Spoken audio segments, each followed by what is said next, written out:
किसान भाई नमस्कार। मैं राधे श्याम कुमार आप सभी किसान भाई को मेरे चैनल पर हार्दिक स्वागत है। जो किसान भाई एग्रीकल्चर से संबंध बनाना चाहते हैं, खेती से अपना करियर बनाना चाहते हैं, जो किसान भाई खेती करते करते थक चुके हैं, वे उनके लिए ये महत्वपूर्ण वीडियो है। ज़रूर देखें। किसान भाई, आज हम बैगन के खेती के बारे में बताने वाले हैं। बैगन की खेती कैसे करें बरसात के महीना में। बैगन के खेती में कौन कौन सी दवा डालें, कम खर्च में ज़्यादा लागत उत्पादन कैसे करें, कौन समय में करें कि अच्छे भाव में मेरा बैगन मंडी में जा सके। तो आज इसी संपूर्ण जानकारी बैगन के खेती के बारे में देने वाले हम हैं। पूरा वीडियो देखें। अगर मेरे चैनल पर किसान भाई अगर हैं तो लाइक और चैनल को सब्सक्राइब करना न भूलें और बगल में से ऑल घंटी भी दबा दीजिए। तो चलिए वीडियो के शुरू करते हैं। सबसे पहले आपको बरसात के महीना में खेत का चयन करना है। खेत का चयन करते समय यह ध्यान रखिएगा कि जहाँ पर 5 से 7 घंटा बारिश के पानी रुक सके, उसके बाद नहीं रुक सके, वैसा खेत का चयन करना है। तो सबसे पहले खेत के चयन तो आप समझ गए होंगे। तो अब खेत के बाद जुताई के बात कर लेते हैं। जुताई खुदाई बारिश के महीना में कैसे करना है।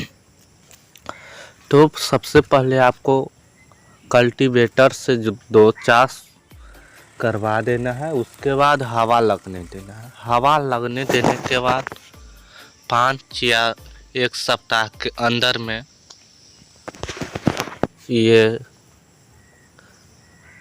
आपको रोटावेटर से जोतवा देना है। तो जोताई की बात कर लिए लगाना कौन महीने में है। अगस्त के अंतिम में बैगन की खेती कीजिए और सितंबर के शुरू में अच्छा बेटर रहेगा, आपको अच्छा भाव दे सकते हैं। तो अब बात करते हैं खाद के, कौन सा खाद डालें। खाद के लिए पहले हम जैविक खाद के बात कर लेते हैं।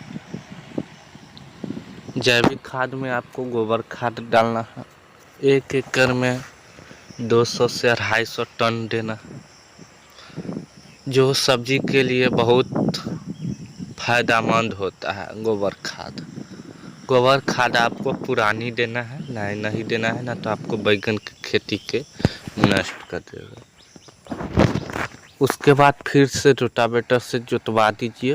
रोटावेटर जोतवाने के बाद आपको खेत हो गया संपूर्ण तैयार। अब बात करेंगे कि खेत तो हो गया तैयारी, अब समतल में करें बरसात के महीना में, समतल खेत में या लाइनिंग की प्रक्रिया। तो हम बताने वाले हैं किसान भाई, लाइनिंग की प्रक्रिया बरसात में बहुत बेटर होता है, बहुत मस्त होता है। तो लाइनिंग की प्रक्रिया के लिए आप ये देख रहे हैं, लाइनिंग की प्रक्रिया करवाइए।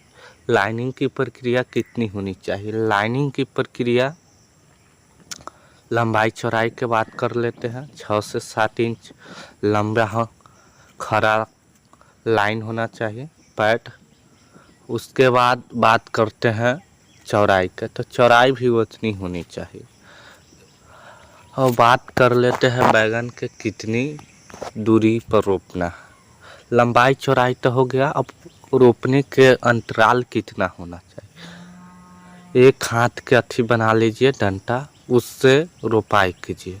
रोपाई के विधि, रोपाई जो आपको शॉर्टकट देता है, अगर आप जन से रोपा रहे हैं तो 2-4 लाठी बना लीजिए, नापते जाइए रस्सी के से और खोपते जाइए और लगन उसके बाद बैठाते जाइए। आपको ये रोपाई के बाद भी हो गया।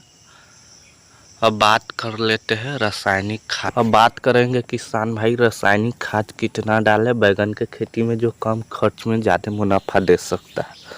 तो खाद की बात कर लेते हैं। खाद आपको प्रति एकड़ DAP 1 एकड़ में 30 kg DAP डालना है और 15 kg यूरिया डालना है। DP सल्फर 5 kg डालना है।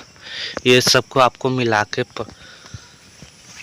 डाल देना है। तो उसके बाद डालिएगा तो खेत के पूरा संपूर्ण तैयारी हो गई। जोता दीजिए रोटावेटर से।